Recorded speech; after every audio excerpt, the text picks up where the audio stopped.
Y hoy tenemos la oportunidad de saludar en nuestros estudios a un periodista, escritor, viajero, reconocido en todo el mundo, y que además es de Guadalajara, y no solo es, sino que presume y se honra de ello. Me refiero a Antonio Pérez Henares. Chani, bueno, muy bienvenido a nuestros estudios. Bien hallados. Y gracias por compartir parte de tu apretada agenda con nosotros. Muchas gracias. Para hablar un poco de, vamos a entrecomillar, tu último hijo, ¿no? El Rey Pequeño. Una nueva novela que has presentado hace poquito y que está teniendo una extraordinaria acogida. Pues sí, la verdad es que los datos que me han dado hoy son espectaculares, o sea que va aquí el Rey Pequeño, va a galope tendido como el día 15 irán los cofrades, los hermanos cofrades de la Caballería de Atienza, que curiosamente el día 15 se celebra este año la fiesta desde hace 854 años, pero es que ahí es donde empieza el libro. Eso, vamos a hablar un poquito de qué va el Rey Pequeño, qué trata, qué cuenta. Cuenta en lo que es la historia, cuenta la peripecia de un niño al que los musulmanes llamaron eso, el Rey Pequeño, los atencinos el Rey Niño, porque cuando heredó la corona de Castilla tenía 3 años y era huérfano de padre y madre.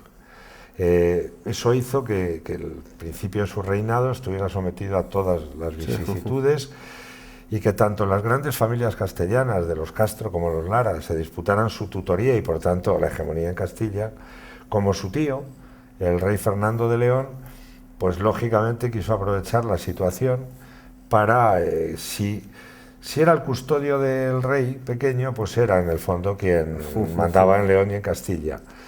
Y esa peripecia llega a un momento en que los Lara se refugian con el Rey Niño en Atienza, que era pues la gran fortaleza espectacular de toda la frontera, tanto hacia el sur con los musulmanes como hacia el este con el reino de Aragón, incluso con el de Navarra, ¿no? Se refugian allí y los cercan el rey leonés con los Castro, pero lo que hacen los atencinos, los recueros, los arrieros, es disfrazar al niño de arriero y lograrlo poner a salvo después de una peripecia de una semana. Según su tradición en Ávila, él acabó llegando a Segovia, es posible que pasando pero fue una semana, en lo que ellos cuentan, y eso es lo que celebran ininterrumpidamente con unas ordenanzas firmadas por el propio rey Alfonso VIII y que mantienen absolutamente a rajatabla. O sea, vamos, que las multas se siguen pagando en cera.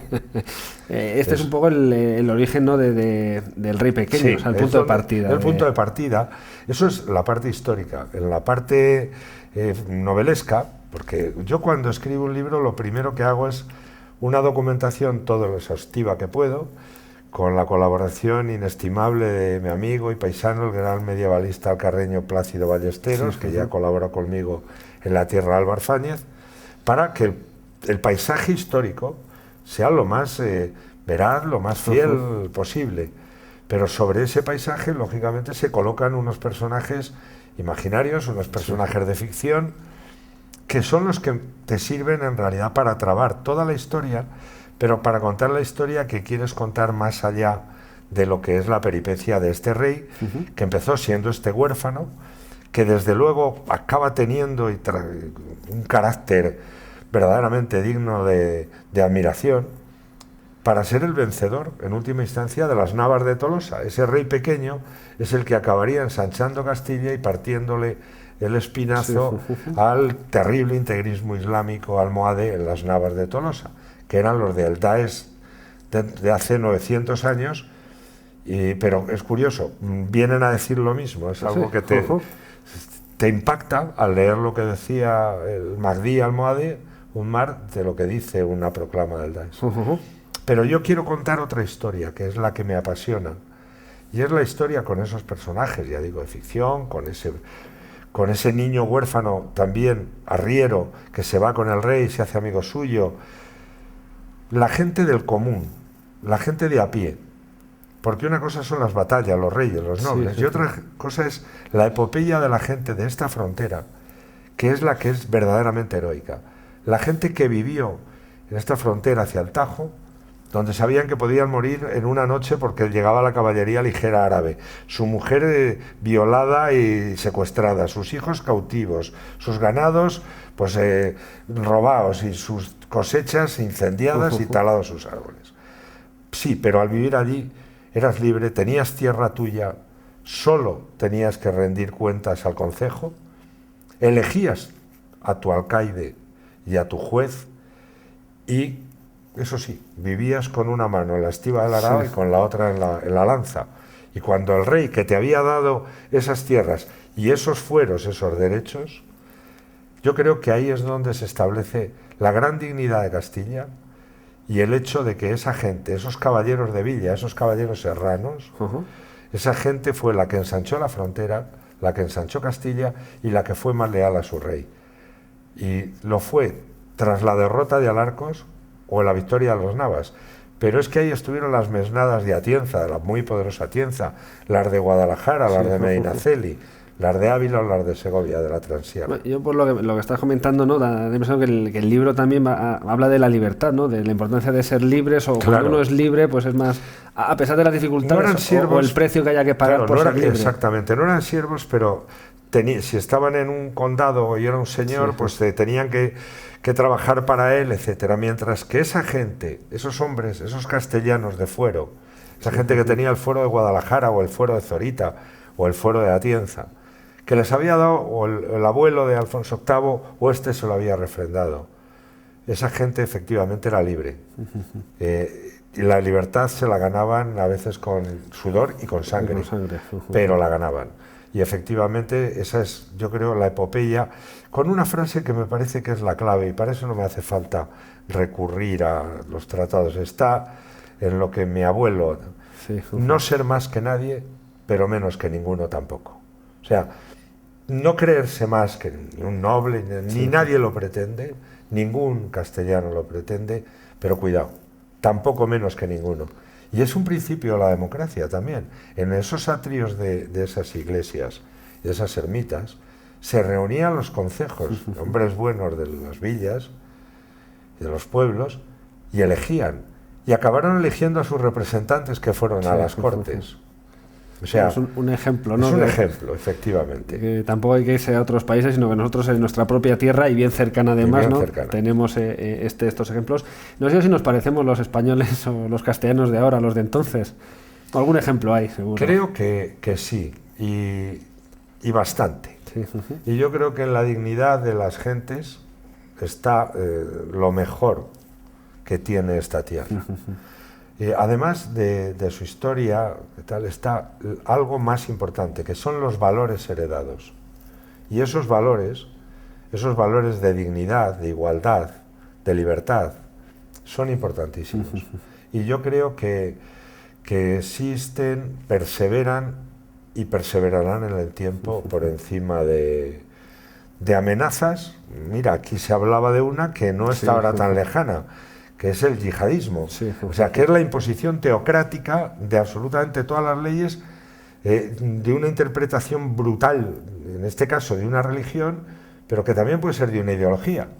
El caso es someter al individuo en un momento determinado y conculcar absolutamente todos sus derechos y que más que un ser humano sea cualquier otra cosa, al servicio de, me da igual, un dios, un supuesto ideal político o una razón étnica, pero al final todo acaba lo mismo.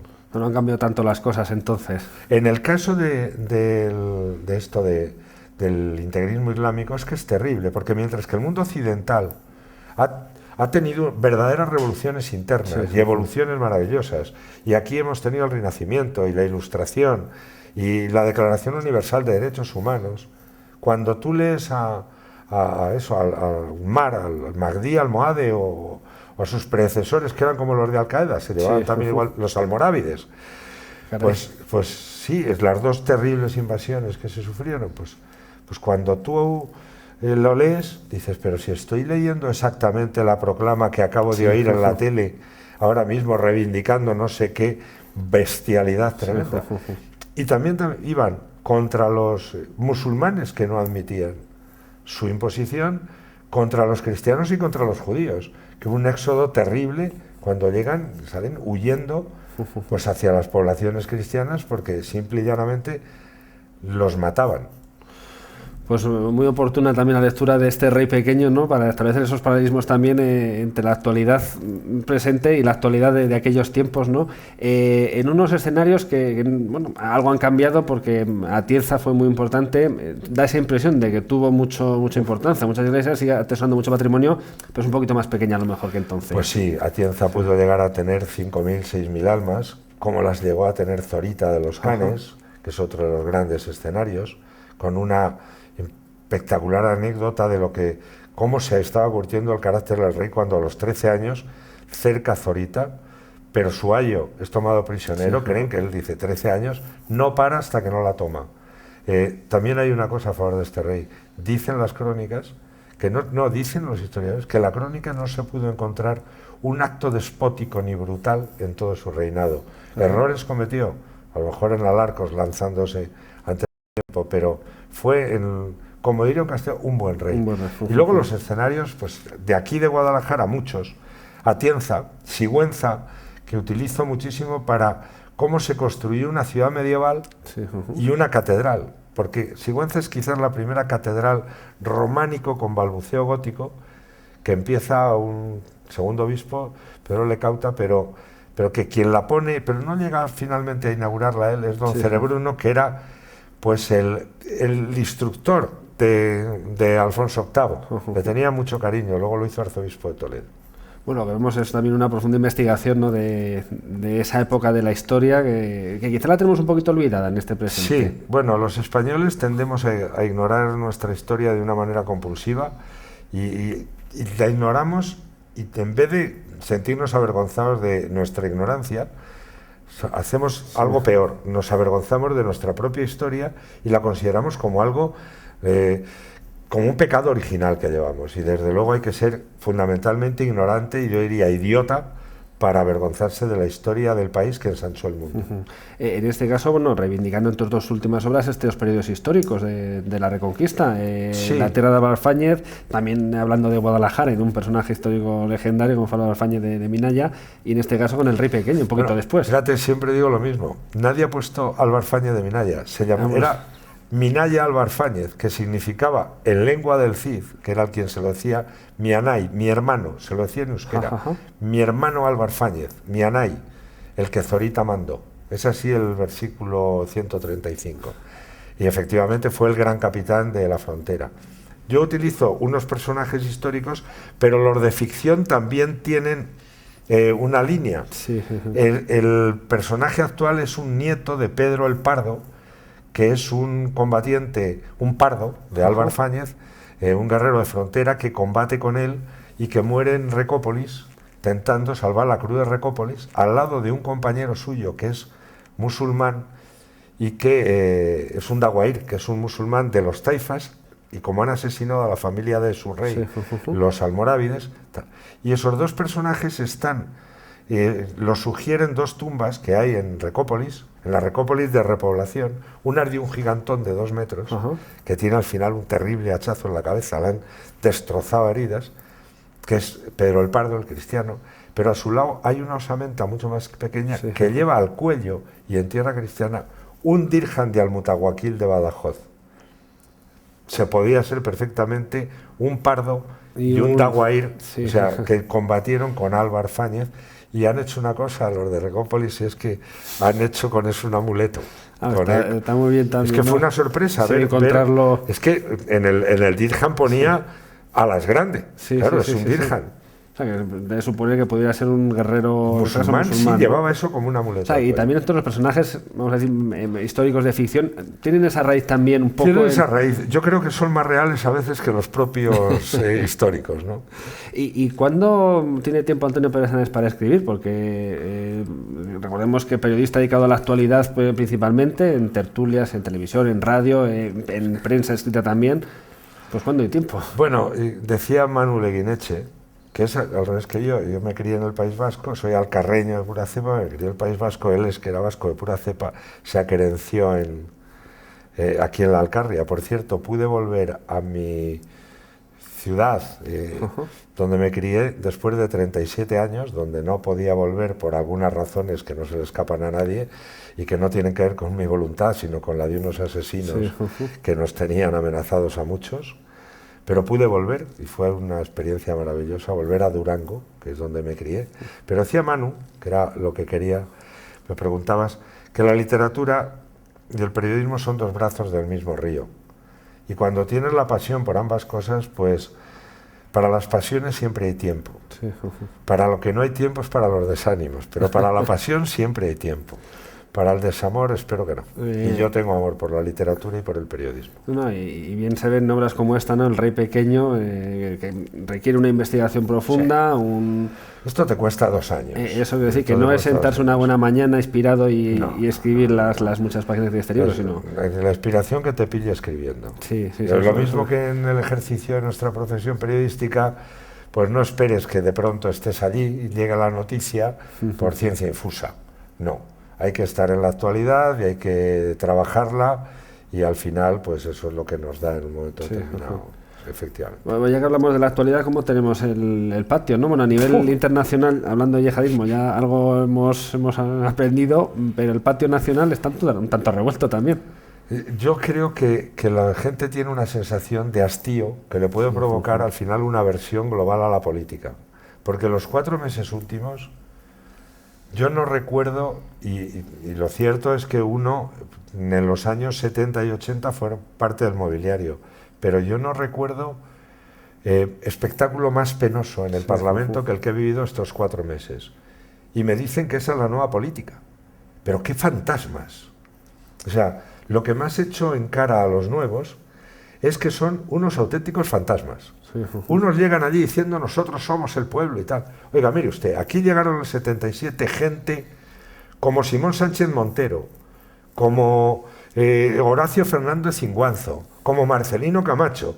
Eso sí sabían lo que era luchar contra una dictadura. ¿Contra qué dictadura ha luchado Pablo Iglesias o ninguna de estos gualtrapas, con perdón? No, ellos no luchan contra las dictaduras. Que yo sepa, cobran de ellas. Bueno, pues allí llegan nosotros somos el pueblo.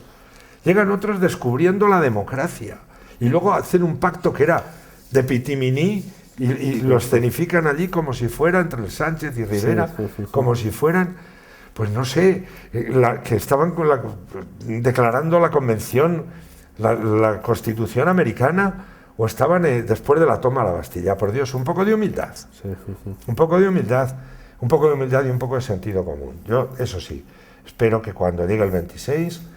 se quiten ya lo estupendos que son, dejen de hacer pasarela y dejen de... Y bueno, y el que se queje de que no tiene medios de comunicación, madre mía, la inflación política es brutal. En fin, que la gente sea sensata votando, que nos jugamos el futuro. Y el futuro... O sea, la gente tiende a olvidar rápidamente lo mal que lo ha podido pasar hace 3 años y entonces de todo es jauja. Bueno, pues jauja no existe. Los paraísos soviéticos fueron donde fueron y los conozco bien. Habla alguien que fue jefe de prensa del Grupo Parlamentario Comunista y redactor jefe de Mundo Obrero. Y mi clandestinidad está ahí y yo no tengo por qué ir diciendo que soy antifranquista. Que ahora es genial esto. No, ahora es genial. Yo no he visto en mi vida tantos antifranquistas juntos. Cuando tocaba, éramos 4. Entonces, ahora hay antifranquistas sobrevenidos. Es lo mismo que si yo ahora me hago anti-Alfonso VIII. Pues quedas muy bien. Pero en la distancia Pero ni esos paraísos soviéticos, ni otros venezolanos que he conocido y hace bien poco, y que mira dónde estaba ese país y en qué miseria, y a qué miseria se le ha llevado. Así que, a ver si... yo lo diría a la pata llana del romance castellano. A ver si no hacemos el tonto, ¿eh? Simplemente. La responsabilidad no de los votantes. Sí, pero, ni siquiera con grandes... Vamos a ver de no hacer el tonto. No lo ponen fácil los políticos, ¿eh? No. De verdad que las ganas que te dan es de decir, me dedico a la Edad Media o a la prehistoria, que es mi otra pasión, y a ustedes, con perdón, que les den. Pero, en fin, habrá que ir a votar. Habrá que ir a votar, bueno, y en tu caso opinar, como las acabas de hacer ahora mismo, en diferentes medios de comunicación, entre ellos, por ejemplo, La Tribuna, recientemente alumbrada en Guadalajara también. Bueno, yo enhorabuena por este parto. Y aparte es que esa la recibo en lo personal. Yo soy el director de publicaciones del Grupo Promecal, que editamos pues ya una docena de medios escritos entre Castilla y León y Castilla-La Mancha, y para mí era una espina que no hubiera en Guadalajara. La habíamos cerrado en el 2009, pero por fortuna se ha logrado reabrir Cuenca y Guadalajara y abrir por primera vez Soria y Segovia con un formato semanal, y estoy realmente contento de cómo está saliendo el producto, que es lo primero, y después cómo se está recibiendo, y yo veo que, en fin, cuando las cosas se hacen bien, aunque te cuesten al principio, acaban teniendo el reconocimiento de la gente. Es una gran publicación con mucho trabajo detrás, que además es patente al pasar las páginas. Gente de aquí, periodistas que en estos momentos yo creo que tienen una gran oportunidad y creo que la están aprovechando. Y luego también en firmas importantes. Bueno, pero eso... yo no puedo entender el Tribuna de Guadalajara sin algunas señas de identidad, y de la misma manera que digo que hay que atender mucho a la ciudad del corredor, pero que no se olviden de los pueblos, porque los pueblos son el alma de esta provincia, pero aquí hay unas señas de identidad y una serie de gente que son referentes y que yo necesitaba contar con ellos. Paco García Marquina o Plácido Ballesteros, pero luego, por ejemplo, algunos hijos como de gente que han sido referentes, pues Luis Monge Arenas es un tipo magnífico, y luego periodistas de raza de aquí como Raiz, Antonio Raiz, o Ángel Villarino, que acaba de volver de Estados Unidos, y bueno, y además Ángel, tengo particular interés en que haga las cosas bien. Es mi sobrino, todo hay que decirlo. Entonces, lo mismo que Rey, pero es que aquí, pues claro, hay gente que somos familia, pero es un gran periodista, eso es una coña. Pero la verdad es que creo que tanto el equipo de ahí, como el de colaboradores, como el de la gente que se asoma continuamente a Fernando López Herencia, para que haga también, pero si es el hombre que la gente no lo sabe, le hacía los cuadernos de campo a Félix Rodríguez de la Fuente, o sea, pues tú no puedes desaprovechar ese capital. Y además algunos espero que me respondan pronto que sí que se van a venir. Se suman al proyecto, ¿no? Los domingos en el kiosco, y bueno, la verdad es que merece muchísimo la pena, que tiene mucho que leer para conocer Guadalajara. El que no lo pueda comprar el domingo también lo mantenemos el lunes. El lunes, ¿no? Perfecto. Y además una oferta, mira, les damos el Tribuna, el As, un magazine y el Mía. O sea, y por 2 euros, vamos. Para toda la que familia. Arranque les mande una carretilla. Para llevarse todas esas publicaciones. Bueno, pues como vemos, personaje inquieto que atiende a todos los palos, la historia, la literatura, el periodismo y sobre todo seguimiento de la actualidad, que eso lo lleva dentro de los inicios de su carrera. ¿No? A los 17 años empecé en Pueblo, pero escribir literatura antes. ¿Ah, sí? Sí, la primera vez que yo tuve un premio literario importante fue cuando tenía 15 años. Y fue el segundo Premio Nacional de Literatura Juvenil, por unos artículos, por una prosa, una especie de prosa poética, que se llamó Miradas desde el Picachuelo, y lo que narraba era lo que yo había vivido de niño, que era cómo era toda la sementera, la siega, la trilla, todo aquello, ¿no? Y tenía entonces unos 14 años, creo, estudiaba en el Instituto Brianda de Mendoza. Caray. Sí. Yo desconocía este detalle. ¿Y qué siente uno cuando releo o revisita lo que escribió siendo tan joven? Yo no me avergüenzo de eso, ni de las no sé cuántas poesías que uno escribía, fundamentalmente para intentar ligar, esto hay que decirlo. Pero yo siempre he creído en la misión social de la literatura, por tanto, esto me parecía. Era parte de... Pues había cosas que te producen una enorme ternura, pero desde luego... no me avergüenza de haberlas escrito, son parte de una vida. Y en concreto, esas estampas, esas miradas desde ahí, creo que tenían ya atisbaban algo. Y yo no las he quemado. Pues las cosas hechas con el corazón, ¿verdad? Ahí están, quedan, permanecen y uno, pues aunque haya cambiado de estilo o escribiría otra cosa, pues evidentemente tiene eso como un principio que hay que guardar en el corazón, evidentemente. Pues Antonio Pérez Henares, Chani, que se ha pasado por nuestros estudios a hablar del Rey Pequeño y de otras cuantas cosas, como ven ustedes, la charla sería inagotable si no tuviera tantas cosas que hacer también, que sabemos que tiene unas jornadas muy ocupadas. Pues muchísimas gracias, Antonio, y hasta otra ocasión. Un placer. El placer ha sido nuestro. Muy bien.